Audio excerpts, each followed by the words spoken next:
O Edgar, os olhos do mundo se voltaram para a China, né, por conta dessa nova plataforma, o DeepSeek. Ontem eu dei uma passeada também para entender, para ver como é, e muitos impactos, né, amigo?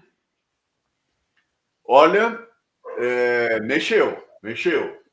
Eu estava usando o DeepSeek desde o final do ano passado, né?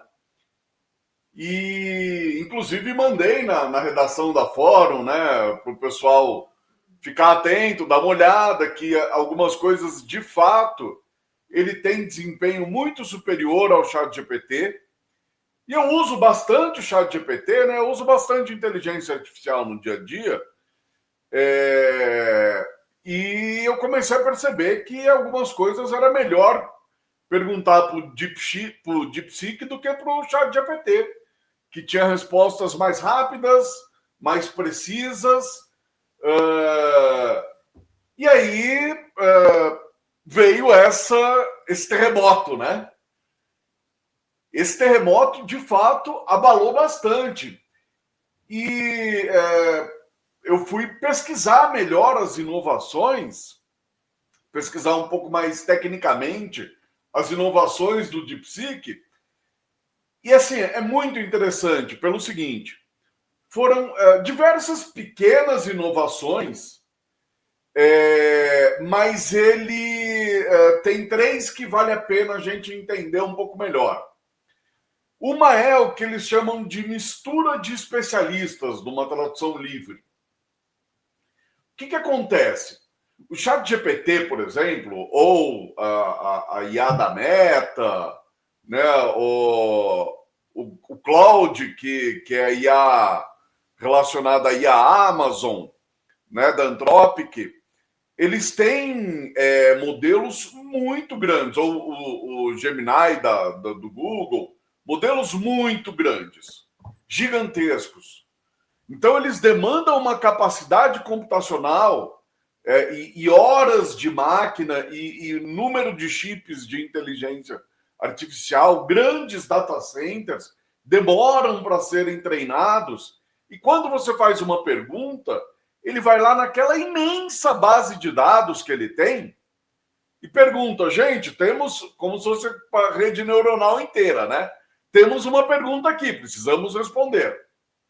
O que o DeepSeek fez? Criou juntas de especialistas. Então ele tem uma IA que é especialista em matemática, uma IA que é especialista em ciências humanas, uma IA que é especialista em economia, uma IA que é especialista em biologia. E aí o que eles fazem? Tem não vou entrar muito em detalhes técnicos, mas no processo, quando você prepara a informação para a IA entender, tem um processo que chama de chunkenização, numa tradução aí para o português. Você transforma em chunks, que são termos, né? Então, por exemplo, dia é um chunk. Guarda-chuva, apesar de duas palavras, é um chunk só, né?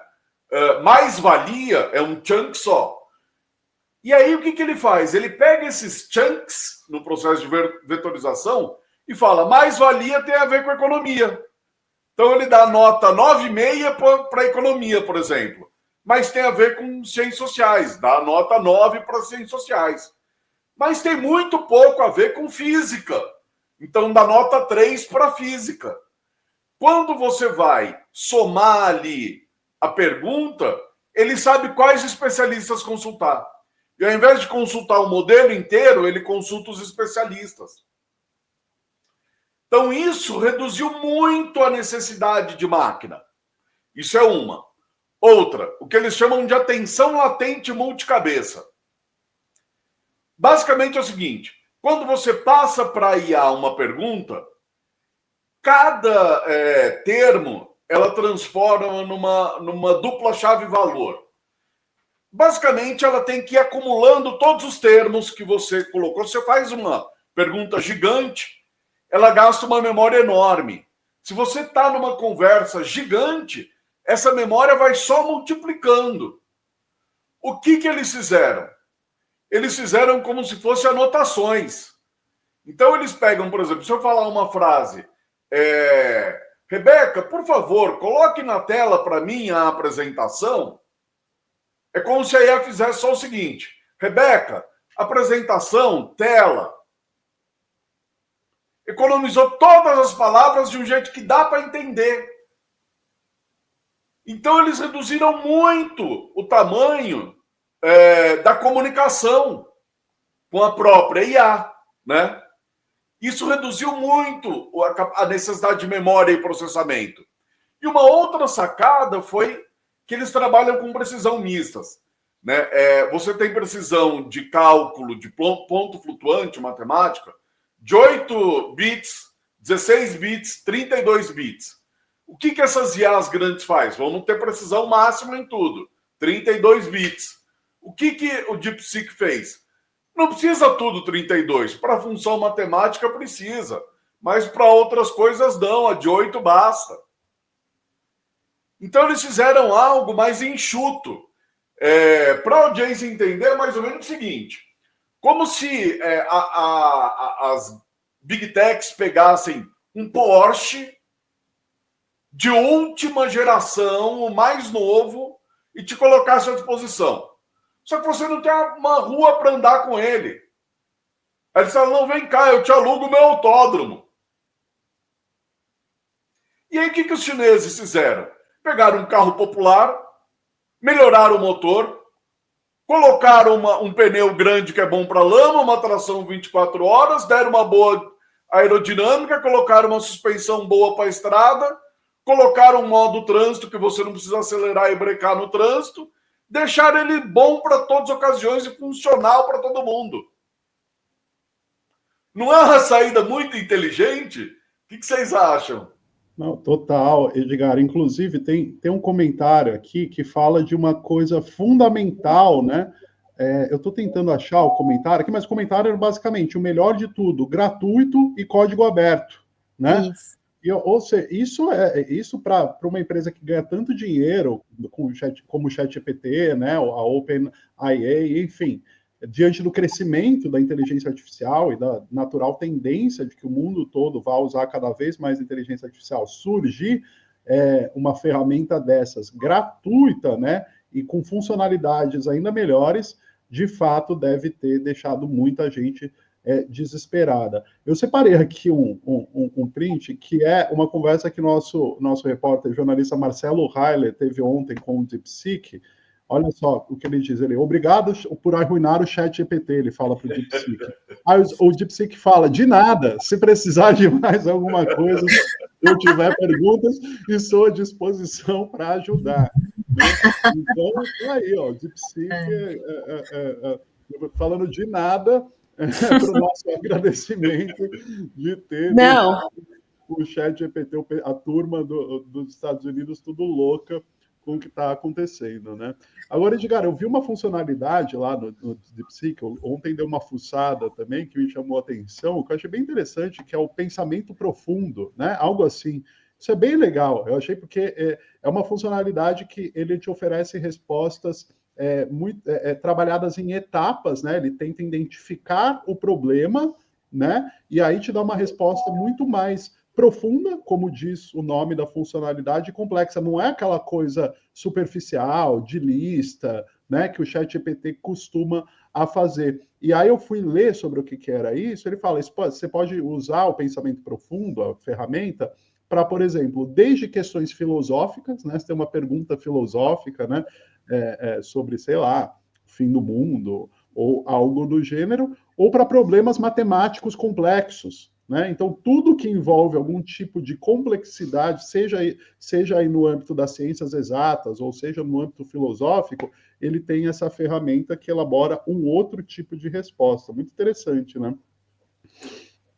E assim, bom, o que aconteceu? Para a gente também entender, né, as inovações e por que isso causou um terremoto. Essa funcionalidade que você comentou, Ivan, ela já é um modelo mais avançado do próprio DeepSeek. Só que, ao invés do ChatGPT, como eles fazem, você, usuário gratuito, usa aqui o modelinho mais pobre e quem paga usa o modelo melhor, eles falaram, não, a maioria das funções, o modelo básico cobre muito bem. Se você quer algo mais aprofundado, usa esse modelo aqui que ele é mais avançado. E o que ele faz? Ele usa aquela funcionalidade que eu já falei, que como ele vai concatenando o pensamento em palavras-chave, ele consegue ir pensando sobre o que ele pensa. Vamos traduzir assim. Ele consegue, ao ir formulando a resposta, e repensando a resposta. É como se a gente conversasse aqui mesmo. Eu falasse assim, não, peraí, eu pensei melhor. E ele consegue fazer isso. Então, de fato, eles deram um passo bastante significativo. E por que isso abalou? Por duas coisas. Primeiro, é software livre, é código aberto. Então, você consegue instalar na sua máquina aí uma versão. Não a versão completa, porque a versão completa, de fato, tem que ter computadores parrudos. Mas você consegue instalar na sua máquina de casa uma versão funcional. Isso abala pelo seguinte: como que as Big Techs tratam os seus códigos? É aquele my precious, o meu segredo. E eles falaram, não, tá aqui, ó. Tá aqui. Todo mundo que quiser usar, pode usar. Então isso abala o modelo de negócios. Este é um grande problema que muita gente não está falando. Porque agora... É aquela máxima chinesa do futuro compartilhado da humanidade, né? Eles falam para mim. Exato. E eles falaram o seguinte, ó, a gente consegue fazer... A gente consegue ganhar dinheiro de outra maneira.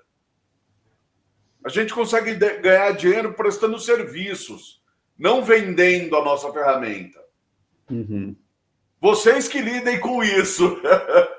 Né? Então está aqui o código. Então, por exemplo, a comunidade científica brasileira pode pegar o código do DeepSeek e trabalhar a sua autonomia tecnológica em cima de uma base que está aberta agora. Então muda muita coisa para muita gente. A gente ainda vai sentir mais impacto disso. E outra coisa, assim, o pessoal das Big Techs chamaram ali seus engenheiros e falaram, peraí, essas soluções aí que eles deram me parecem simples. Vocês não pensaram nisso antes? Essa parte engraçada. Deixaram logo para os chineses pensarem nisso, né? Mas foi meio humilhante, né? Foi meio humilhante, assim. Como é que vocês não pensaram nisso antes? A gente investiu tantos bilhões e vocês não pensaram em coisas simples? Colocar um pneu maior, né? Colocar o 4x4. Vocês me entregaram um Porsche, eles resolveram o problema com um monstrengo ali funcional. Então, isso abalou muito, porque eles falaram, e os financiadores falaram, peraí, a gente está investindo um monte, então, numa estrutura que não é necessária tudo isso? Dá para fazer com menos? Duro golpe. Assim, não, abalou. Uhum. Agora, para deixar claro, os Estados Unidos ainda estão na liderança. O ChatGPT está lançando uma nova versão que, pelo que tem uns vazamentos aí, pelos que dizem, vai ser de fato muito avançada e deve deixar essas atuais chinesas com um caminho aí para percorrer ainda. Para percorrer, né? E eles também têm o domínio da produção de chips, que é muito importante. É isso que eu ia te perguntar. Como isso impacta nessa questão dos chips? Ainda, assim, para os Estados Unidos, isso não impacta tanto, porque eles têm um domínio desse mercado. O dia que a China falar, ó, agora eu estou produzindo chip também, aí muda bastante. Só que os Estados Unidos ainda têm o domínio desse mercado. E a China construiu esses modelos usando chips NVIDIA americanos. Então a gente tem que ter isso em mente, né? Então, assim, não foi derrubado o Império não caiu, mas que deu uma chacoalhada ali, caiu um monte de maçã podre da árvore, caiu, né? Sim. Agora, assim, qual que é o futuro? Né? A gente sabe o seguinte, o que mais vai balançar para o futuro é que, primeiro, quebra-se um paradigma de quanto mais processamento, melhor, porque as saídas inteligentes, isso também é bom para o meio ambiente, a gente já comentou aqui o impacto que tem isso em água, em uso de recursos, minerais, terras raras, etc. Então é bom para o meio ambiente, na verdade, essa inovação chinesa é boa de uma maneira geral para a natureza. Então quebra um paradigma e como eles abriram o código, agora vai balançar um pouco o modelo de negócios, né? Mas só que assim, estamos longe de falar que inclusive o Azen escreveu um ótimo artigo, tem setores da economia tecnológica americana que não se abalam com isso. E eles continuam na liderança. Agora, chacoalhou forte, isso chacoalhou, né? E a China mostrou, falou assim, olha, a gente sabe brincar, a gente desceu pro play. Então, Edgar, uma coisa que eu achei interessante, né, nessa bombada que deu o DeepSeek, nessa repercussão toda, inclusive, deixar o registro aqui, que uma das primeiras matérias do país sobre o DeepSeek foi feita pela Yara Vidal na Fórum, ainda no início de janeiro, né? Então, tá todo mundo comentando agora quem lê a Fórum já sabia do DeepSeek há um tempo, né? Agora, uma coisa que me chamou a atenção e que me deixa animado de alguma forma, Edgar, é que eu acho que mudou um pouco o clima das pessoas com relação ao uso de inteligência artificial, porque ao mesmo tempo que todo mundo utiliza o ChatGPT, todo mundo tinha um temor, né, do avanço da inteligência artificial, e isso está centrado na mão das mesmas pessoas, né? Aquele medo de que a inteligência artificial vai dominar tudo, e os mesmos bilionários dos Estados Unidos são os mesmos que vão sempre controlar, e etc. E ao surgir uma inteligência artificial eficiente, competitiva, que balançou aí as Big Tech de alguma maneira, né, chinesa, isso cria uma animação, digamos assim, de que o futuro pode não estar totalmente perdido, né? O Edgar até brincou ontem no grupo da redação que todo mundo tinha medo de perder o emprego para o ChatGPT, agora o ChatGPT está perdendo o emprego para os chineses, né? Na verdade, foi o próprio chat. Brincadeiras à parte, deu um certo alívio de olhar para o horizonte, né, Edgar, e ver que há todo um mundo de alternativas surgindo, né, e que não necessariamente o futuro que passa pela inteligência artificial vai estar sob o controle das mesmas pessoas, né? Dá uma animação, digamos assim, saber que a China está entrando competitiva nisso, né? Sim, sim. O campo progressista ficou bastante animado com isso, né? Muita gente falou assim, agora eu tenho uma IA para chamar de minha. Agora eu posso usar a IA sem dor da consciência, né? E mais, você pode instalar no seu computador. Você fala, não quero nem dar meu dado para os chineses nem para ninguém. Você baixa o modelo e instala no seu computador, né? Então, tem assim, deu uma animada de fato, né? Tem um diálogo aí que viralizou nas redes sociais de uma pessoa perguntando sobre o governo Lula. E aí pergunta quantas vezes o Lula foi eleito, quantos milhões de votos ele já teve, não sei o quê. E aí depois pergunta sobre os feitos do governo Lula e aí rasga elogios pelo Lula. Foi o Rogério Tomás Júnior que fez. Exato, viralizou bastante. Muita gente publicou coisa parecida com o que o Marcelo Heiler fez também, agradecendo, obrigado por me dar uma alternativa ao ChatGPT e tudo mais, e o DeepSeek respondeu, de nada. Muito engraçado. Tá muito divertido. Tá muito divertido. E assim, agora eu acho que cabe ao governo Lula e às universidades brasileiras se mexerem rápido, reposicionarem o Brasil, que tem agora uma oportunidade com esta abertura de código de abreviar muito o seu caminho para uma soberania tecnológica, né? A China faz parte dos BRICS, isso pode estar dentro de um acordo de troca tecnológica.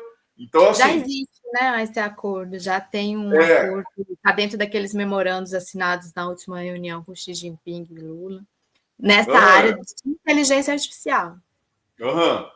Então, assim, tá na hora da gente se mexer e traçar um caminho aí de soberania tecnológica, porque tá muito claro, só não vê quem não quer, que nós estamos entrando numa nova era tecnológica com a inteligência artificial. Tem muita gente que fala, é hype, é só onda. Não, não é, gente.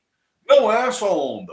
Isso vai remodelar o nosso futuro, né? Então, assim, acordem, por favor, governo, universidades, essa é a hora.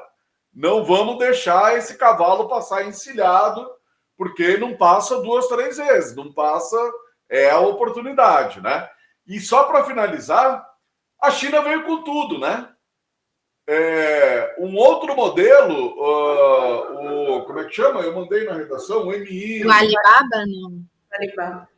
Esse outro, e o Alibaba lançou também. Isso que eu ia te perguntar, e esses outros lançamentos, né? Você trouxe para gente. Esse do Alibaba tem que ficar com atenção nele, porque ele também é open source. E ele tem divulgado que tem nos benchmarks resultados superiores, inclusive, ao ChatGPT e ao DeepSeek. Então, tem que ficar de olho, porque, assim, de fato, eles estão correndo com a inovação. Bom, vamos ter aí... outro dia eu vi na internet eu não lembro quem postou, mas eu achei muito bom. Falou assim, já sabia que 2025 ia ter 365 dias. Só não me falaram que seriam todos em janeiro.